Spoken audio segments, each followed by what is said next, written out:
राधे राधे महाराज जी। महाराज जी, पूजा पाठ नाम जप करने के बाद भी अगर मन में शांति ना मिले और हमें लगे कि परिस्थितियां अनुकूल नहीं हो रही, तो महाराज जी हमें क्या? पाप, स्पष्ट शब्द समझो।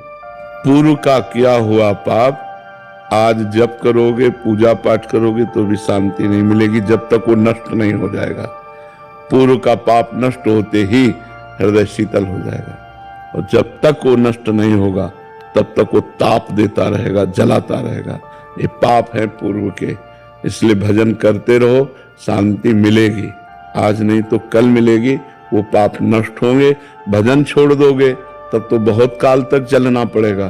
दवाई चल रही है तो विश्वास है रोग का नाश हो जाएगा, दवाई छोड़ दिया तो रोग तो तांडव मचा देगा। तो भव रोग की दवा, पाप को नष्ट करने का उपाय भगवान का नाम जप है।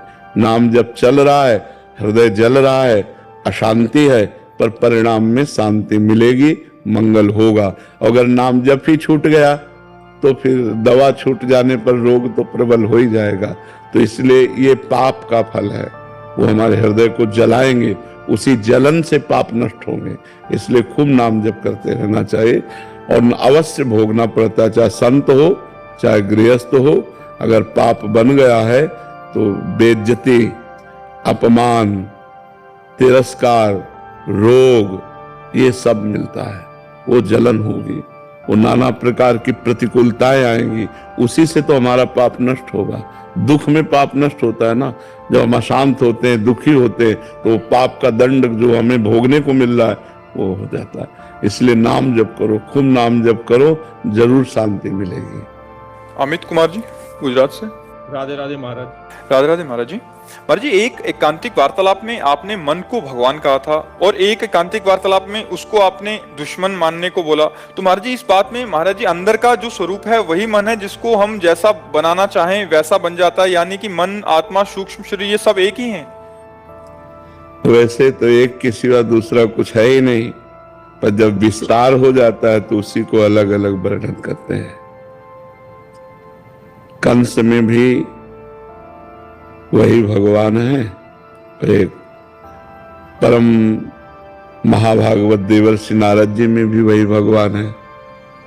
तो देवर्षि नारद जी जाते हैं तो भगवान उनकी पूजा करते हैं और कंस का मर्दन करते हैं। इसे लीला कहते हैं भगवान की। गीता में भगवान ने मन को कहा, इंद्रियाणाम मनस्यास्मि, इंद्रियों में मैं मन हूं। और यही मन जब गलत मार्ग में चला जाता है तो बोले बड़ा दुष्ट है ये, इसका मन बड़ा दुष्ट है, देखो कैसे कैसे आचरण कराता है। तो सही पूछो तो जो सत्ता है वो अच्छे में भी है और बुरे में भी है। लेकिन जब अच्छाई की तरफ हम बढ़ते हैं तो हमें सुख और शांति मिलती है, और जब बुराई की तरफ बढ़ते हैं तो दुख और अशांति मिलती है।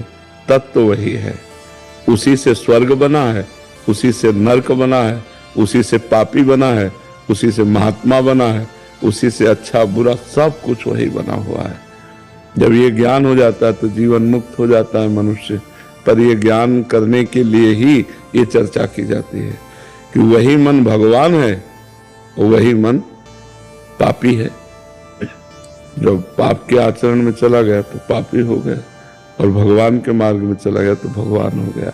ऐसा है, समझ पा रहे हैं आप? रेखा जी, जोधपुर से। श्री हरिवंश महाराज जी। महाराज जी, भजन और चिंतन में क्या अंतर है? वैसे भजन का तात्पर्य सेवा होता है, भजन का तात्पर्य माला चलाना नहीं होता, उसे जप कहते हैं। जो माला चलाना है या काउंटर से, उसे जप कहते हैं। जो बैठ करके ऐसे उसे चिंतन कहते हैं, जैसे नाम का चिंतन, राधा राधा राधा, रूप का चिंतन, धाम का चिंतन, लीला का चिंतन, भगवान के गुणों का चिंतन। वो चिंतन अंदर की वस्तु है, और जो भजन है वो सेवा है। वो दो प्रकार की होती, प्रगट सेवा और मानसिक सेवा। प्रगट सेवा में ठाकुर जी विराजमान करके उनकी सेवा परिचर्या, और मानसिक सेवा में मन में ठाकुर जी विराजमान करके मानसिक वस्तुओं से सेवा। तो भज धातु सेवायाम, भजन का मतलब सेवा होता है। माला चलाने का जप कहते हैं, जो ऐसे है उसे सुमिरन और चिंतन कहते हैं। तो इसीलिए हनुमान जी महाराज दो बातें कही, कहा हनुमंत विपत्ति प्रभु सोई, जब तो सुमिरन भजन न होई। सुमिरन और भजन दो कहा ना, तो सुमिरन अलग हुआ और भजन अलग हुआ।